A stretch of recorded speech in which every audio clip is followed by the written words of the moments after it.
Gurur Brahma, Gurur Vishnu, Gurur Devo Maheshwaraha, Gurureva Param Brahma, Tasmai Shri Gurave Namaha.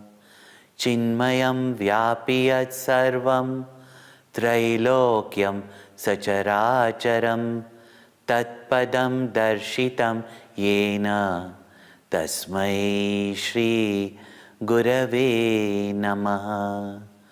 Om Shanti Shanti Shanti.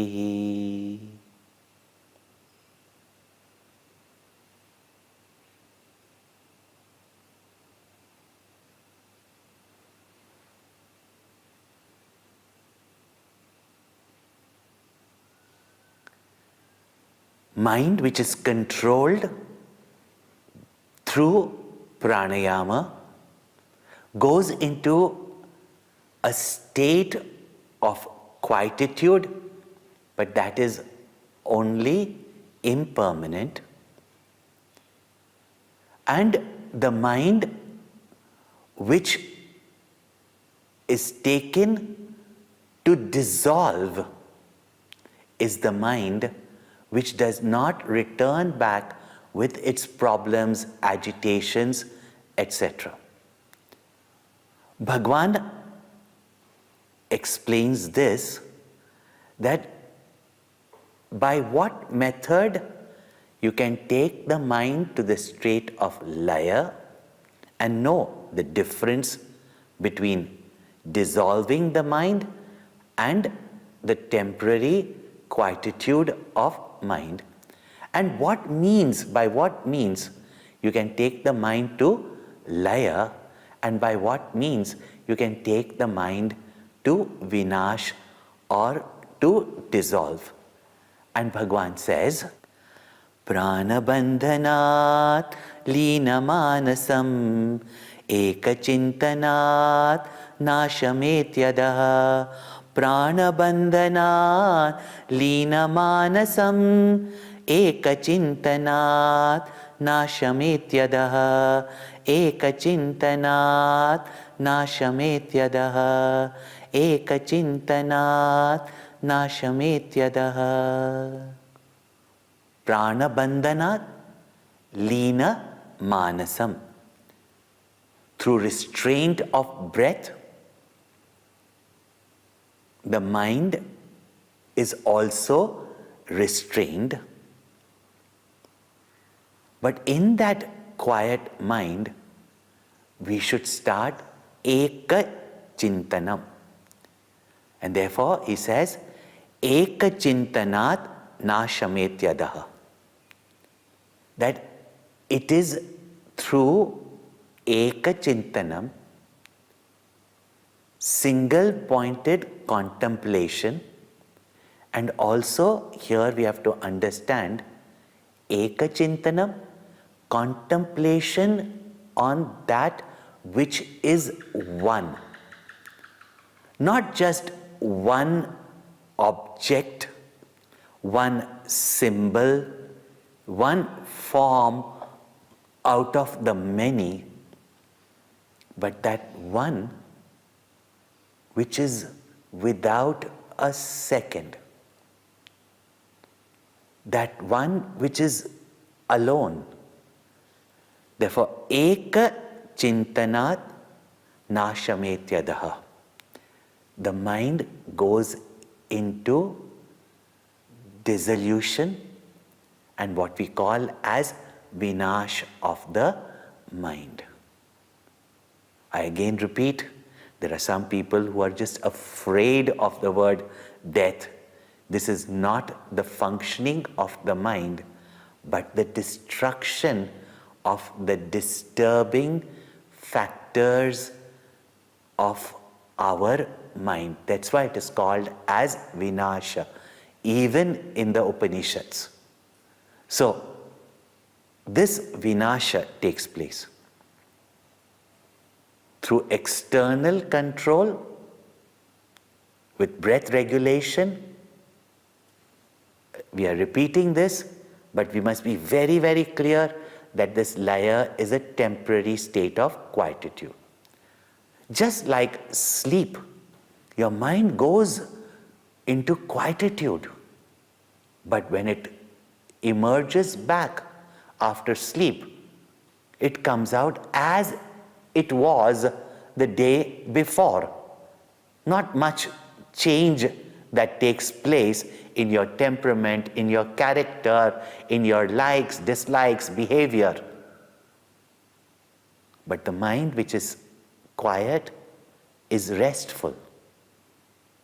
Same way, but the difference with the mind in sleep and the mind in laya, in sleep, your mind is not at that moment involved in that quietude. I will not use the word conscious of it, because that sometimes creates confusion in our mind when we learn about the supreme consciousness. But in laya, our waking mind is conscious of that quietude. So that is the difference between sleep and laya. When the mind is quiet and it tastes that quietude, in that also many of the reasons for our desires get in a way liquidated.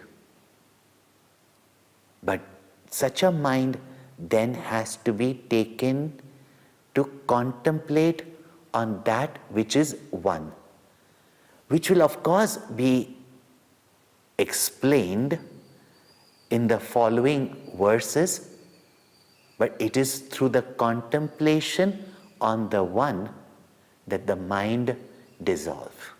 And that is one which has got no other and therefore infinite.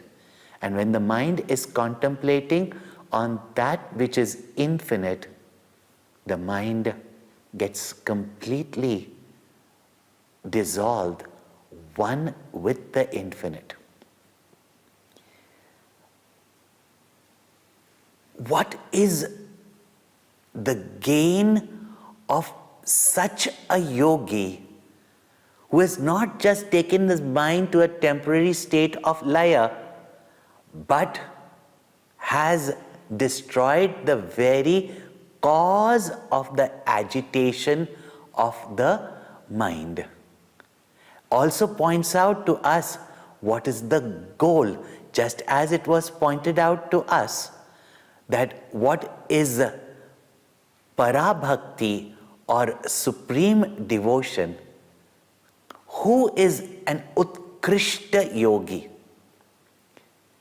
Today, if people do a little bit of asanas or a little bit of pranayama, or can also perform certain feats,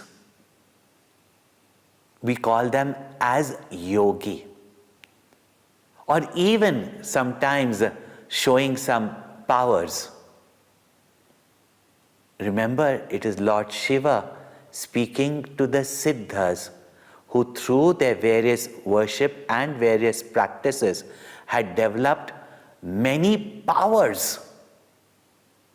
But you can see that those powers were also limited. Who is an utkrishta yogi? Who has performed yoga, not only hatha yoga, but even if you say karma yoga, etc. Who is a yogi?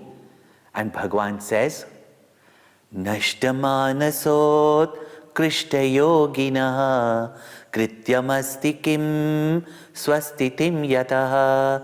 Nashtamanasot krishta yoginaha krityamasti kim swastitim yataha. Krityamasti kim swastitim yataha. Krityamasti kim swastitim yataha. Utkrishta Yoginaha. That yogi who is the best, exalted yogi, who is such a yogi? Nashta Manasaha. One whose mind itself is dissolved. One who has completely mastered his mind. Such is an Utkrishta yogi. And for such a yogi, Nashthamanasaha Utkrishta yoginaha Krityam asti kim? It's a rhetorical question. Is there anything left for such a yogi to do? For such a person, action is not a compulsion. In fact, there remains nothing for that yogi to do. Which yogi? Swastitim yataha. Who has gained abidance in one's own peaceful nature, abidance in the self. So, whose mind has dissolved into the infinite self, abided in that self, for that person who has attained the supreme bliss, which is really for which all of the people are struggling in this world, for which people do actions, get disturbed, attached, etc. For a person who has attained the supreme goal of life, what remains for that person to do? Because if there is also the feeling that I have to still do something, it means there's a sense of incompleteness. This, of course, has been explained in Bhagavad Gita, that such a yogi, such a realized master, such an enlightened man, who through contemplation on the one infinite has completely dissolved the mind, such a person works in the world, but only as expression of love, not out of any incompleteness and its consequent desires.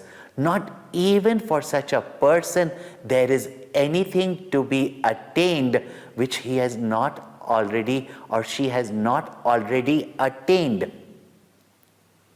That state of fulfillment is indicated here as a person who has attained that state of fulfillment is complete within himself or herself, and there remains nothing for that person to do.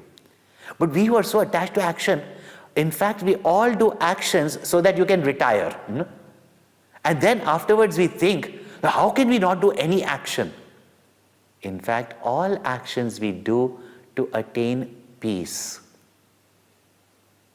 And one who has attained that eternal, everlasting peace, or has attained that infinite happiness, unending happiness, completeness, there remains nothing for such a person to do.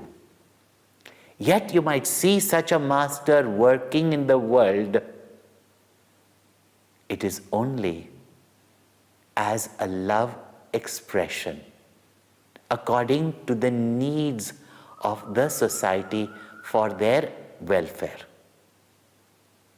But for such a master, there remains nothing to be done. That is the state of fulfillment.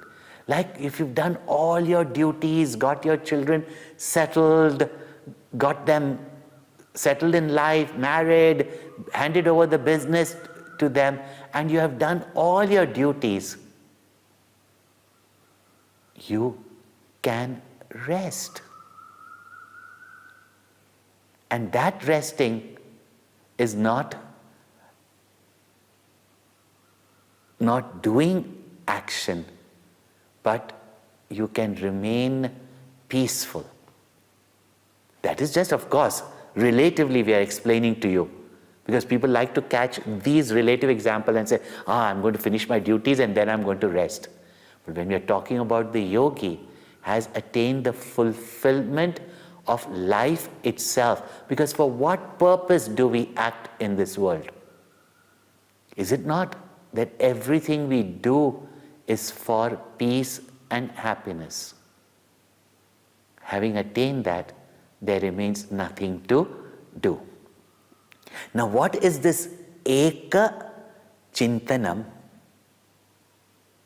and what does the yogi discover? Bhagavan explains, Drishyavaritam chittamatmanaha chitvadarshanam tatvadarshanam. Drishyavaritam chittamatmanaha chitvadarshanam tatvadarshanam. Chitvadarshanam tatvadarshanam. Chitvadarshanam tatvadarshanam. For a yogi whose mind is abiding in the self, there remains nothing to be done. And how do we reach that state? Bhagavan had explained that the mind which is controlled by prana comes back with its full force again once the control is over. But the mind which is taken to vinasha, when the mind is dissolved, that mind does not come back again with all its negativities, agitations, etc. And such a fulfilled yogi, there remains nothing for that person to do. But how do we take that mind to that state was pointed out through Eka Chintanam, through contemplation on the One. If we understand, as the great rishis have explained, the seen are many, but the seer, the subject is always one. Objects are many, but the subject, the knower, is only one.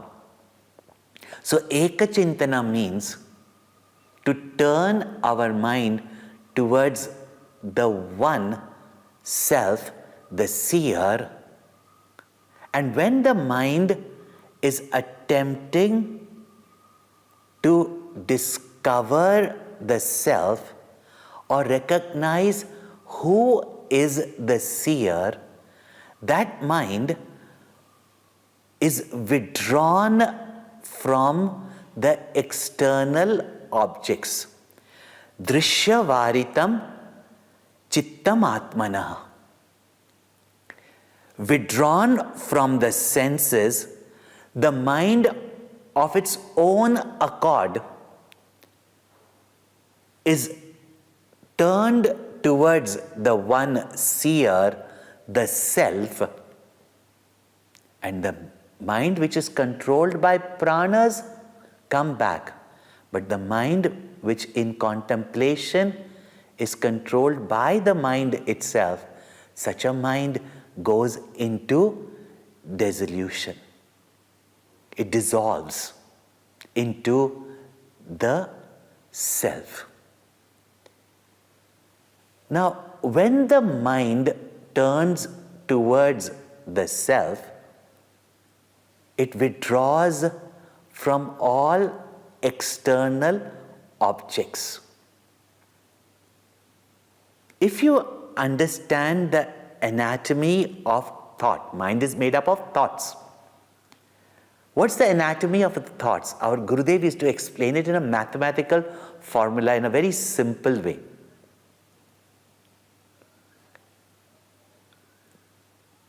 when you see an object and you are aware of that object, it creates a thought form in your mind.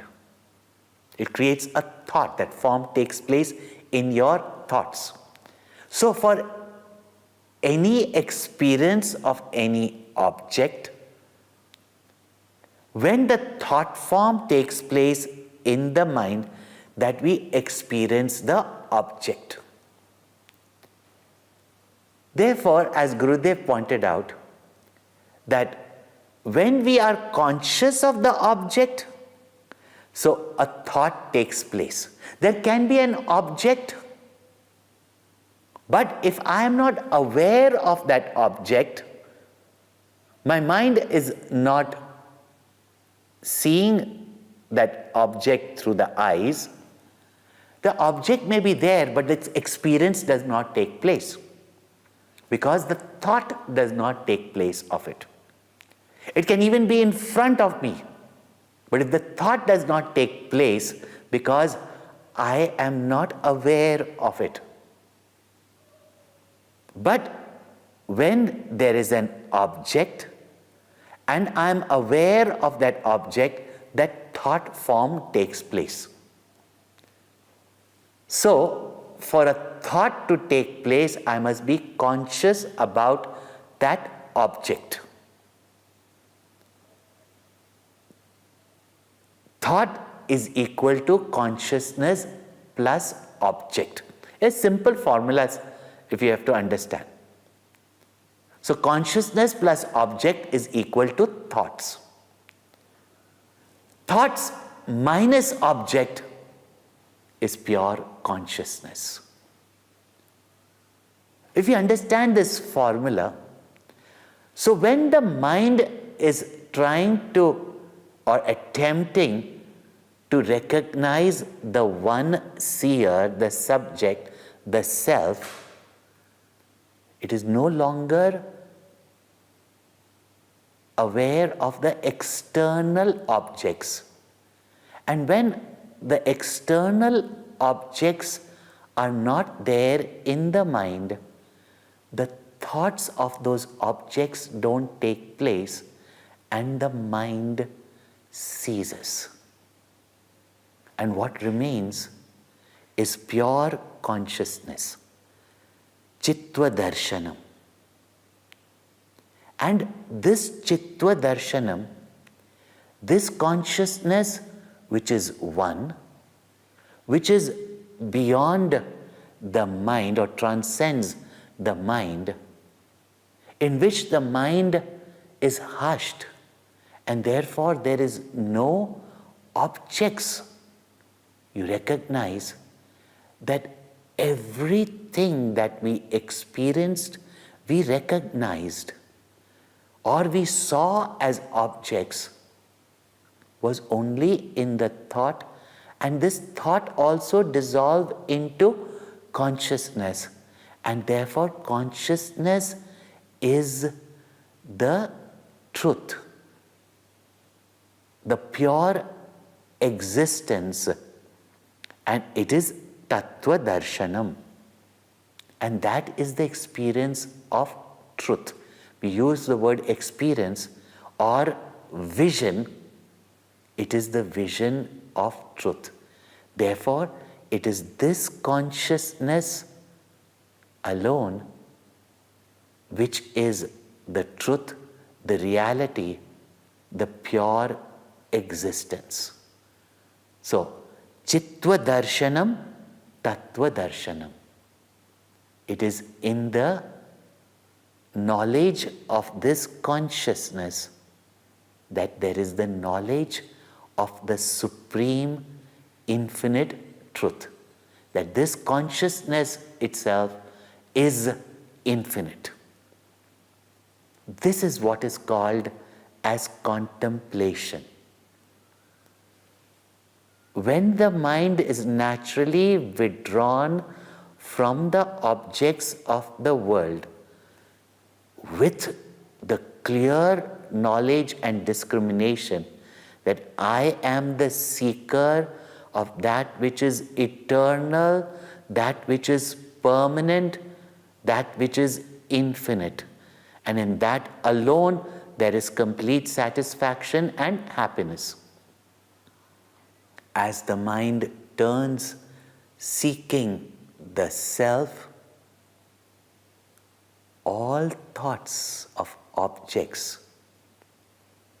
dissolve, and that self, the seer, the subject, the infinite, which cannot become the object of the mind, when all the seen are dissolved, all the thoughts cease,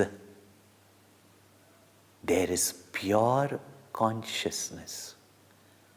Even though that consciousness is there even now as you think, and it is because of that you think and you experience, but it being associated with the thoughts as though right now, we do not recognize that pure consciousness to be the eternal, unending truth or reality. And therefore, it is this Chittva Darshanam that is Tattva Darshanam.